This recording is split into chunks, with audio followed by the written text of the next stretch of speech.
भारत से वामपंथ का clean sweep, एक नज़र इतिहास पर।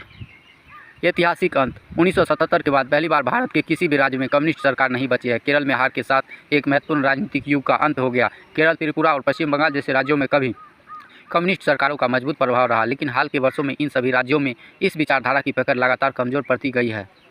दुनिया की पहली कम्युनिस्ट सरकार से आज तक 1957 में केरल ने दुनिया की पहली लोकतांत्रिक रूप से चुनी गई कम्युनिस्ट सरकार दी। EMS नंबूदिरीपाद के नेतृत्व में भूमि सुधार और क्रीमी लेयर जैसे क्रांतिकारी कदम उठाए गए। हालिया हार का कारण सत्ता विरोधी लहर और राजनीतिक लामबंद के लिए पिनई विजयन पर अत्यधिक निर्भरता को माना जा रहा है।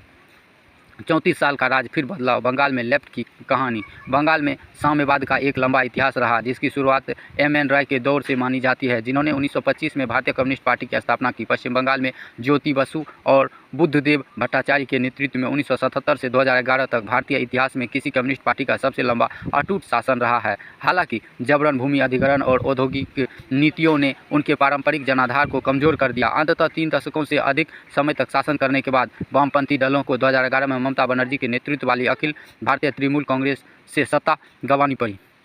त्रिपुरा 2 दशकों का शासन, फिर सत्ता परिवर्तन। त्रिपुरा में 1977 में पहली कम्युनिस्ट सरकार बनी और पार्टी ने कई चुनावी सफलताएं हासिल की, जिसमें मुख्यमंत्री मानिक सरकार के नेतृत्व में 1998 से 2018 तक लगभग 2 दशकों का लंबा शासन शामिल है। हालांकि 25 वर्षों से अधिक समय तक मजबूत रहा। यह लालगढ़ 2018 में ढह गया, जब भाजपा ने विकास, युवाओं की आकांक्षाओं और स्थानीय मुद्दों को साधते हुए सत्ता में प्रवेश किया।